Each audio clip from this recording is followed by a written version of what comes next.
सुबह का करीब 6 बज रहा था। एक 19 साल का लड़का, जिसके घर के ही पास उसका एक गोदाम होता है, प्लाईवुड का गोदाम। इसमें हर समय लकड़ी का काम चलता रहता है। और जब वो लड़का लकड़ी का काम करता है, मतलब प्लाई काटता है, तो बहुत तेज़ आवाज़ से गाने सुनता है और काम करता है। कुछ देर बाद उसकी माँ उसे खाना खाने के लिए बुलाती है। उसकी माँ 2-3 बार आवाज़ लगाती है, लेकिन तेज़ गाना और लकड़ी काटने का जो साउंड होता है वो भी काफ़ी तेज़ होता है, जिसके कारण उसे सुनाई नहीं दे रहा था। बहुत देर तक बुलाने के बाद उसकी कानों में उसकी माँ की आवाज़ जाती है कि माँ खाना खाने के लिए बुला रही है। तो वो बोलता है कि माँ तुम खाना लगाओ, मैं ऑरेंज जूस लेकर आता हूँ। आज मुझे ऑरेंज जूस पीने का बहुत मन कर रहा है। जब उसकी माँ बुलाती है तो उसे सुनाई नहीं देता है, तो उसकी माँ क्या करती है, गोदाम में चली जाती है। गोदाम में जाकर देखती है कि वह कुछ लकड़ियाँ प्लाई काट रहा है। तो माँ उसकी बोलती है, सुबह के 6 बज रहे हैं और तुम इतनी प्लाई काट रहे हो, बात क्या है, मुझे कुछ समझ नहीं आ रहा है। तो वह गुस्सा हो जाता है। गुस्सा होकर कहता है कि जब भी मैं काम करता हूँ तुम मुझे सिर्फ डिस्टर्ब करने आती हो और मेरा कंसंट्रेशन ख़राब हो जाता है। तो तुम यहाँ से जाओ और किसी को भी यहाँ आने मत बोलना। मैं अपने वक्त, अगर मेरा काम ख़त्म हो जाएगा उसके बाद मैं ठीक खाने खाने चला जाऊँगा। यह बोलकर वो इतना ज़ोर से अपनी माँ को डांटता है, उसकी माँ वहाँ से चली जाती है। उसके लकड़ी काटने का मकसद एक ही था कि वह इस तरह करके लकड़ी काटे और जिससे ताबूत बनाए और उस ताबूत में वो लाशों को आराम से भर सके। उसका प्लानिंग यही था। तो मैं प्रियंका और आप सभी का प्रियंका वॉइस में स्वागत है। चलिए आज की एक सच्ची घटना के बारे में आप लोगों से बातें करते हैं और आगे पूरी कहानी जानने के लिए आप मेरे साथ वीडियो में बने रहे। यह सच्ची घटना है पश्चिम बंगाल के मालदा ज़िले की, जहां एक 23 साल का लड़का को मृत्युदंड की सज़ा दी जाती है। तो इस सच्ची घटना को जानने के लिए चलिए आगे कहानी को बढ़ाते हैं। यह घटना है 28 फरवरी 2021 की। मालदा ज़िले का एक गांव होता है जिसका नाम होता है 16 माइल, जो मालदा ज़िले से करीब 25 या 26 किलोमीटर दूर स्थित है, जहां दिन के 12 बज रहे थे और एक 19 साल का लड़का जो गोदाम में काम करता है और काम करते वक्त ज़ोरों से गाना सुनता है। उसकी माँ उसे खाना खाने के लिए बुलाती है। बहुत देर तक आवाज़ लगाती है, लेकिन गाना बजने के कारण, गाना का साउंड बहुत ज़्यादा था और वो लकड़ी काट रहा था, उसका भी साउंड बहुत ज़्यादा होता है, जिसके कारण उसे सुनाई नहीं दे रहा था। दिन के 12 बजे थे। माँ खाना खाने के लिए आवाज़ लगाती है। घर के सभी सदस्य डाइनिंग टेबल पर आ जाते हैं। घर में 5 और सदस्य थे। पिता, जिनका नाम था जावेद अली, उम्र थी 50 साल। माता ईरा बेबी, इनकी उम्र थी 45 साल। और इनकी एक दादी थी जिनका नाम था अलिक जान बीबी, उम्र थी 75 साल। और इसकी एक छोटी बहन थी जिसका नाम था अरीफा खातून, उम्र इसकी थी 17 साल। और इसका एक बड़ा भाई था जिसका नाम था आरिफ मोहम्मद, इसका उम्र था 21 साल। आसिफ के, मतलब जो गोदाम में काम कर रहा था, उसका नाम था आसिफ मोहम्मद। उसके ना आने से माँ गोदाम में जाकर उसको बुलाती है।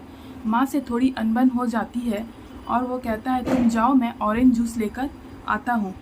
वह दुकान में चला जाता है ऑरेंज जूस लेने और सभी लोग डाइनिंग टेबल पर बैठकर खाना खाने लगते हैं। वो बोलता है मैं थोड़े देर में आ रहा हूँ। वो ऑरेंज जूस लेकर अपने रूम में जाता है और कुछ दवाइयाँ उसमें मिलाकर उस ऑरेंज जूस को फ्रिज में रख देता है। बोलता है यह थोड़ा ठंडा कम है, थोड़े से फ्रिज में रहने दो, खाना खाने के बाद हम लोग जूस को पिएंगे। सभी लोग खाना खा लेते हैं। तो आसिफ मोहम्मद वो कहता है अपने बड़े भाई से आरिफ को कि जूस तो अभी ठंडा नहीं हुआ है और मैं अभी खाना खाने बैठा हूँ, तुम लोग खाना खाने के बाद जूस ले लेना और मेरे को सबसे कम देना। तो उसका जो बड़ा भाई है वो ग्लास में सबके लिए जूस निकालता है और आसिफ मोहम्मद, जो उसका छोटा भाई था, उसके लिए थोड़ा सा जूस निकालता है।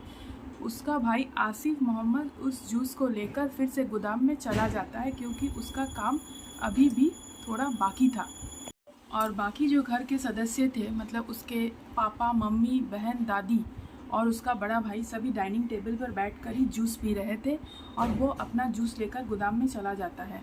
कुछ देर के बाद वो आता है तो देखता है सभी लोग, उसके जो घर के सभी लोग थे, वो डाइनिंग टेबल पर ही बेहोशी के हालत में पड़े हुए रहते हैं। सभी के मुंह से झाग निकल रहा था तो वह हल्का सा मुस्कुराता है और मन ही मन बोलता है अब यह लोग कोई विरोध करने के हालत में नहीं है। वह उन लोगों को देखते ही फिर वह गोदाम की ओर दौड़ कर जाता है जो वह सुबह 6 बजे से काम कर रहा था, मतलब अपनी प्रोजेक्ट बना रहा था। मतलब वह 5 ताबूत बना रहा था जिसके लिए वह पहले से ही लकड़ी खरीद कर लाता है, प्लाई खरीद कर लाता है और बड़ा बड़ा पॉलीथीन भी खरीद कर लाता है। उसने जो ताबूत बनाया था 5 ताबूत के ऊपर उसने ढक्कन बनाया था और उस ढक्कन में छेद बना दिया था ताकि वह उस ताबूत में पॉलीथीन लगाकर उसमें पानी भर सके। फिर वो 5 ताबूतों को बगल बगल ही सजाता है और एक प्लास्टिक का बंडल खरीद कर लाता है बड़ा सा, ताकि उस ताबूत में जब वो पानी भरे तो वो पानी रुक जाए। तो फिर वो इस तरह इंतज़ाम करके अपने घर की ओर फिर से लौट कर जाता है। उसका घर और गोदाम दोनों अगल बगल ही थे, मतलब घर से ही लगा हुआ गोदाम था। तो वो फिर घर की ओर लौट कर जाता है तो कुछ देर खड़ा होकर सोचता है पहले किसको लेकर जाऊँ।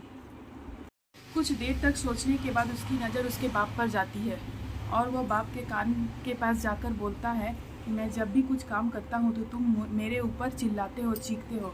आज देखता हूँ तुम कितने ज़ोर से चीख और चिल्ला सकते हो, बोलकर मुस्कुराता है और अपने पिता को वो घसीटता हुआ गोदाम की ओर ले जाता है। और जब वो उसकी हाथ पकड़ के देखता है तो उसको समझ में आता है कि सांस अभी भी चल रही है। तो उसे डर लगता है कि फिर से वो लोग ज़िंदा ना हो जाए बोल के वहाँ पर एक टेप रहता है, तो उससे उसके पैरों को हाथों को बांध देता है और मुंह पर भी टेप लगा देता है और टेप लगा के उसको उस ताबूत पर पटक देता है और पॉलीथीन से घेर देता है और उसका ढक्कन खोलकर उसमें पानी एक पाइप लगा देता है ताकि उसमें पानी भर सके। बाप को इस तरह पैक करने के बाद वह फिर घर की ओर लौटता है और अपनी माँ की तरफ देखता है और माँ को बोलता है कि तुम्हारे को पापा के बगल में ही सुला देंगे, इससे तुम्हें कोई तकलीफ़ नहीं होगी, बोल के माँ को घसीटता हुआ गोदाम की ओर ले जाता है और ठीक उसको भी हाथ पैर सब बांध के मुंह में टेप लगा के ताबूत में पटक देता है और प्लास्टिक से घेर कर उसमें भी पानी का पाइप लगा देता है। फिर वह घर की तरफ जाता है और अपनी बहन को लाता है। उसकी बहन 17 साल की थी और उसको भी हाथ पैर सब बांध देता है, टेप से मुंह बांध देता है और कहता है कि पिताजी तुम्हारे लिए 10 लाख रुपए फिक्स किए थे जो तुम्हारी शादी में खर्च होने वाली थी, अब तुम्हारी शादी तुम्हारे कब्र में ही होगी, बोल के उसको भी उसी तरह से पैक करके पानी डालने लगता है। इस तरह करके वह 3 जन को पैक कर देता है। फिर घर की ओर जाता है और चौथे नंबर मतलब अपनी दादी को अब लाने वाला था। दादी की उम्र 75 साल थी तो उनका शरीर का वजन काफ़ी था, तो उसे वह लाने के लिए नाकामयाब हो रहा था। उसे समझ नहीं आ रहा था कि इतने भारी को वो कैसे वहाँ से उठाकर गोदाम की ओर लाएगा। तो वहाँ पड़ी हुई एक रस्सी से दादी के हाथ पैर सबको बांधता है और उसे घसीटता हुआ गोदाम की ओर ले जाता है। फिर दादी को भी उसी तरह गोदाम में लाकर पैक करता है और सबको पैक करने के बाद वो क्या करता है ना, पानी का पाइप लगा देता है उस ताबूत में ताकि वह पानी उसमें भर जाए। और जब सबसे लास्ट जिसका नंबर आता है वो आता है आरिफ मोहम्मद, जो उसका बड़ा भाई था, 21 साल का था, वह भी थोड़ा हेल्दी था, तो उसे भी वह उसी तरह बांधता है। और उस समय वह भाई को जब पैक कर रहा था तो भाई को बोल रहा था कि मुझे जो भी इस घर में ताना सुनना मिलता है वो तुम्हारी वजह से होता है, इसीलिए मैं तुम्हें भी इसी तरह बांध के ख़त्म कर देना चाहता हूँ। इस घटना को अंजाम देते हुए शाम के 7 बज गए थे। सुबह से वो काम कर रहा था, थक सा गया था और वो एक कोने में ही पड़ा था। तो कुछ देर के बाद उसे एक हिलने डुलने की आवाज़ आती है। तो वो सोचता है किस ताबूत से हिलने डुलने की आवाज़ आती है। तो जब उसे पता चलता है कि लास्ट वाला ताबूत से हिलने डुलने की आवाज़ आती है तो वो क्या करता है, सीधे घर में जाता है और अपने रूम से जाकर एक रिवॉल्वर लेके आता है और रिवॉल्वर लाके फिर गोदाम में बैठ जाता है। जब वह जो ताबूत हिल रहा था उसकी ढक्कन को वो खोलता है तो उसका भाई उस समय ज़िंदा रहता है। जो उसका भाई था आरिफ, वो ज़िंदा होता है और वो वहाँ से निकलने का सोचता है। तो उसके हाथ में जो टेप लगाया था वो शायद थोड़ा सा लूज़ था, तो उसका हाथ खुल जाता है और वो अपने हाथ खुल जाने के कारण अपना मुंह जो टेप लगा था उसको खोलता है, अपने पैर का टेप खोलता है और दोनों के बीच में फिर मारामारी होती है। उसके बाद आसिफ मोहम्मद जो रहता है, जो उसका छोटा भाई था, वह उसको धमकी देता है, अगर तुमने कुछ किया तो मैं तुम्हें गोली से उड़ा दूंगा। तब वह डर गया था। जब उसका भाई उसे गोली मारने जाता है तो भाई के पैर पड़ने लगता है और बोलता है, मुझे माफ़ कर दे, मैं किसी को कुछ भी नहीं बताऊंगा, मगर तुमने ऐसा क्यों किया यह मुझे बता दो। देर तक दोनों में मारपीट होता है तो बड़ा भाई क्या करता है, छोटे भाई को पटक देता है। तो वह बोलता है कि अगर तुमने कुछ भी ऐसे करने की कोशिश की, छोटा भाई बोलता है, तो मैं ऐसा काम करूंगा जिसका तुमको कोई अंदाज़ा भी नहीं है। तो वह डर जाता है और माफ़ी मांगने लगता है। बड़ा भाई बोलता है कि तुम ऐसा क्या करोगे। तो वह कहता है कि मेरे पास तुम्हारी और तुम्हारी गर्लफ्रेंड, उसकी गर्लफ्रेंड का नाम सुल्ताना होता है, जो कुछ दिन पहले ही आसिफ के घर आई थी और दोनों का आपत्तिजनक वीडियो बना देता है। यह जो छोटा भाई था उसके पास उन लोग की एक अश्लील वीडियो होती है जिसका वह धमकी देता है कि अगर तुमने कुछ किया या किसी को कुछ बताया तो यह वीडियो मैं सोशल मीडिया पर पब्लिक कर दूंगा और यह वायरल कर दूंगा।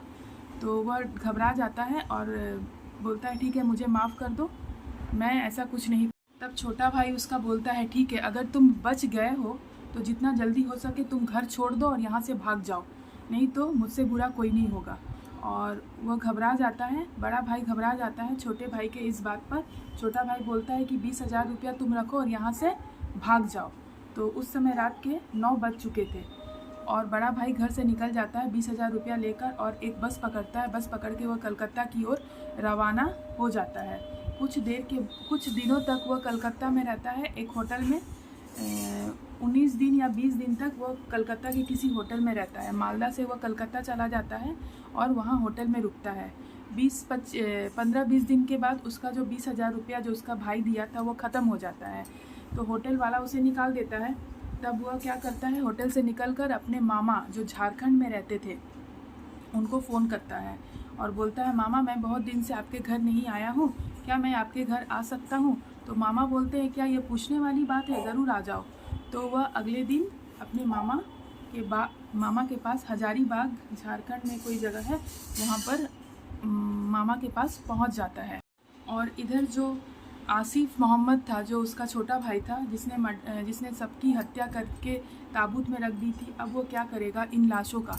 वो क्या करता है, गोदाम के पीछे एक 6 फुट का गड्ढा खोदता है और वह क्या करता है, जो ताबूत की जो लंबाई और चौड़ाई रहती है वह एक माप लेता है और उस माप से वह गड्ढा खोदता है और सभी लाशों को वहाँ पर उस ढक्कन को खोलकर ताबूत से निकालता है। तो देखता है कि पानी के कारण तो लाश सब फूल गया था, मतलब और भारी हो गया था, तो उसके लिए थोड़ा मुश्किल हो रहा था कि लाशों को ठिकाने में लाना। तो वह जैसे भी होकर वह उस लाशों को गड्ढा में डाल देता है और मिट्टी को अच्छे से एकदम प्लेन कर देता है ताकि कोई शक ना कर पाए। और उसके ऊपर ही एक चौकी बिछाकर वहाँ वह सो जाता है। ऐसे करते करते लाशों को ठिकाना लगाते लगाते सुबह के 4 बज गए थे और वह उसके ऊपर एक चौकी लगाकर एकदम आराम से सो जाता है। 28 फरवरी 2021 को उसने यह हत्या की थी और गड्ढा खोदते खोदते लाशों को ठिकाना लगाते लगाते 1 मार्च 2021 तक वह इन लाशों को ठिकाना लगा दिया था। जब वो ठिकाना लगा रहा था तो बहुत तेज़ आवाज़ से गाना सुन रहा था, तो आस पड़ोस के लोगों को कोई शक नहीं हुआ था, क्योंकि वह तो जब काम करता था तो बहुत तेज़ आवाज़ से गाना सुनता था, तो लोग सोचते थे कि वह काम कर रहा होगा, इसीलिए किसी ने कुछ बोला नहीं उसे। 3-4 दिन के बाद उसका पड़ोसी नौशाद अली नाम का आता है, तो वह उसको अंदर नहीं बुलाता, वो खिड़की से ही बोलता है कि क्या बात है। तो वो बोलता है, मुझे तुम्हारे अब्बू अम्मी से बात करनी है, इसीलिए मैं आया हूँ। तो वो बोलता है कि आपको पता नहीं है कि अब्बू और अम्मी अमेरिका चले गए हैं, आपको तो टिकट दिखाया था ना। तो वो बोलता है हाँ हाँ। तो वो इस बात को सुन के वहाँ से चला जाता है। तो वो बोलता है, तुम नहीं गए, तो वो बोलता है मैं 6 महीने के बाद जाऊँगा, और बहुत गुस्से में रहता है वो।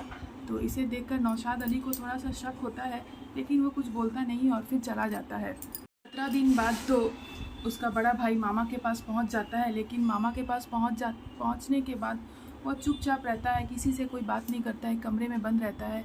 तो 3-4 दिन मामा के वहाँ रहने के बाद मामा पूछते हैं कि अरे क्या बात है, तुम्हारी मम्मी पापा से तो बात नहीं हो पा रही है, क्या बात है? तो वो बोलता है मुझे नहीं पता, मैं तो होटल में था, मेरे को नहीं पता मम्मी पापा के बारे में कुछ भी। मामा को तो फिर थोड़ा सा कुछ खटकने लगा, विश्वास नहीं हुआ।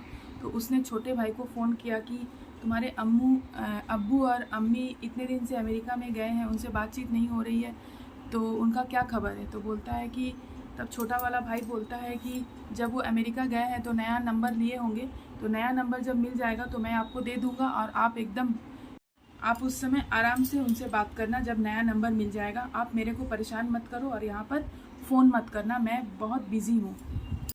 आसिफ मोहम्मद जो छोटा वाला भाई था, उसके बगल में एक होटल था, वह होटल वाला को फ़ोन करता है और बोलता है कि मेरे मम्मी पापा तो अमेरिका जा चुके हैं, खाना बनाने वाला कोई नहीं है, तो आप एक काम करो, आप मुझे टाइम खाना भेज देना, आप पैसे की चिंता मत करो, मैं आपको दुगुना पैसा दे दूँगा। जब मम्मी पापा आएंगे तो आपको ज़रूर मैं पैसा दे दूँगा। तो होटल वाला उसका बात सुन लेता है और वो क्या करता है, उसको टाइमली खाना पहुँचाने लगता है। इस तरह 3-4 महीने बीत जाते हैं। उसके बाद आसिफ जो छोटा भाई था, वो अपने मामा जो हजारीबाग में जहाँ उसका बड़ा भाई था, उस मामा को फ़ोन करता है कि मामा जब हम लोग घर बना रहे थे तो आपसे 2,80,000 रुपया उधार लिए थे, तो आप एक काम करो, कल आ जाओ और इस पैसे को ले जाओ। तो उसका मामा खुश हो जाता है कि चलो पैसा मिलने वाला है, मैं ज़रूर लेकर आऊँगा पैसा, ये मन ही मन उसके मामा सोचते। वो मामा बोलते हैं कि ठीक है मैं आ जाऊँगा। तो मामा क्या करते हैं, उस दिन नहीं जाकर 3-4 दिन के बाद वो अपनी दीदी के घर पहुंचते हैं। तो जैसे ही पहुंचते वो खटखटाते हैं, तो वो दरवाज़ा नहीं खोलता, वो खिड़की से ही पूछता है। जो उसका छोटा भाई था तो वो तो उस घर में ही था, वो पूछता है कौन है? तो वो बोलते हैं कि मैं तुम्हारे मामा, तुमने बुलाया था, मैं आ गया। तो वो फिर गुस्सा हो जाता है। छोटा वाला भाई बोलता है कि मैंने तो तुम्हें उस दिन बुलाया था, उस दिन तुम क्यों नहीं आए, इतने दिन के बाद क्यों आए?